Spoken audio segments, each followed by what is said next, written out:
बिस्मिल्लाहिर्रहमानिर्रहीम। उर्दू कहानियाँ और मालूमात में खुशामदीद।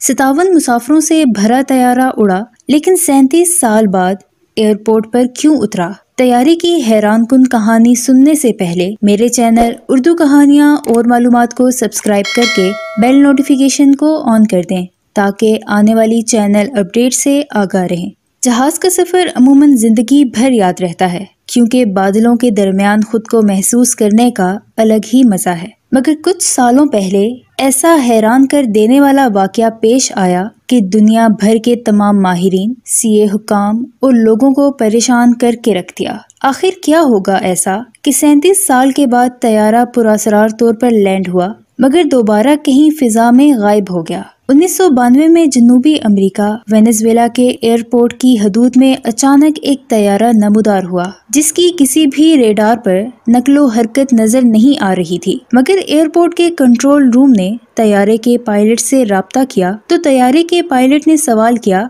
कि हम कहाँ हैं। कंट्रोल रूम से जवाब दिया गया कि आप इस वक्त वेनेजुएला के एयरपोर्ट की हदूद में हैं। कंट्रोल रूम ने दोबारा राब्ता करने की कोशिश की और पूछा कि आपने कहां से उड़ान भरी थी। पायलट ने बताया कि मैंने मियामी के लिए उड़ान भरी थी और मेरे साथ अमले के 4 अफराद समेत 57 मुसाफिर सवार हैं। मुझे नहीं मालूम कि तैयारे की सिमत कब, कहां, कैसे और किस वक्त तब्दील हो गई। जिस पर कंट्रोल रूम से पूछा गया कि किस तारीख को लैंड होना था, ताकि हम आपकी मदद कर सकें, आपका राब्ता मुताल्लिका जगह करवा सकें। उसके बाद पायलट की जानिब से दिए जाने वाले जवाब ने दुनिया को हैरान कर दिया। पायलट ने बताया कि हमें 2 जुलाई को 9:50 पर मियामी एयरपोर्ट पर लैंड करना था, जिस पर कंट्रोल रूम में लंबी खामोशी तारी हो गई और रिकॉर्ड मालूम करने के बाद इंतजामिया ने पूछा कि आपकी फ्लाइट की मालूमात तो मियामी के शेड्यूल में मौजूद नहीं है, आप तारीख दोबारा बताएं। जिस पर तैयारे के पायलट के साथ एक दूसरा पायलट भी मौजूद था। उसने बताया कि हमने 1 जुलाई 1955 को सफर शुरू किया था और हमें 2 जुलाई 1955 को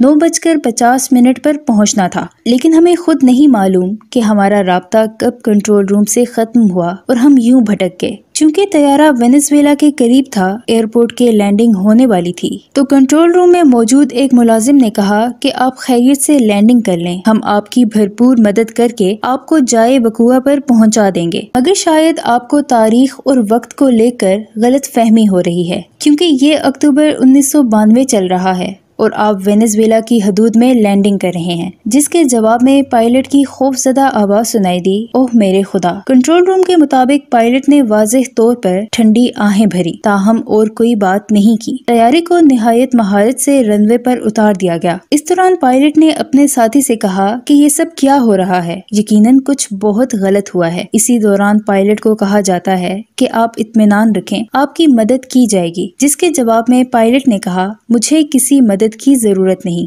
हमारे करीब मत आना, हम जा रहे हैं। तैयारे ने तेजी से उड़ान भरी और बादलों में गायब हो गया। इस तमाम कार्रवाई का रेडार्स पर कोई रिकॉर्ड मौजूद नहीं, लेकिन कंट्रोल रूम में अमले से रवाबित ही तैयारे की गुमशुदगी, दोबारा मिलने और एक बार फिर गायब होना, इसके अलावा 1955 का कैलेंडर था जो कि कॉकपिट की खिड़की से पायलट के हाथ से गिर गया था। ये 2 वाहिद सबूत हैं जो उस वाक़े की हकीकत बयान करते हैं। इस तैयारे का आज तक दोबारा कोई पता नहीं चल सका। जुलाई 1955 को फ्लाइट नंबर 914 ने मियामी के लिए परवाज की, ताहम परवाज से कुछ देर बाद तैयारा रेडार से गायब हो गया और तमाम राब्ते खत्म हो गए। तमाम तर तहकीकात के बाद उस तैयारे को लापता करार देते हुए इंतजामिया की जानिब से ये कहा गया था कि यकीनी तौर पर तैयारा कहीं गिरकर तबाह हो गया है, जिसका कोई सिराग ना मिल सका। हो सकता है कि तमाम अमला और मुसाफिर जाँ बहक हो गए और फिजाई तारीख में एक जहाज हमेशा के लिए लापता करार दे दिया गया। लेकिन अचानक उसी फ्लाइट नंबर 914 ने 37 साल बाद अपने अमले और 57 मुसाफिरों समेत वेनेजुएला एयरपोर्ट पर अपने होने का नाकाबिले तरदीद सबूत छोड़ा, जो कि फजाई तारीख में नाकाबिले यकीन और हैरत अंगेज वाक़या है, जिसको आज तक सुलझाया ना जा सका।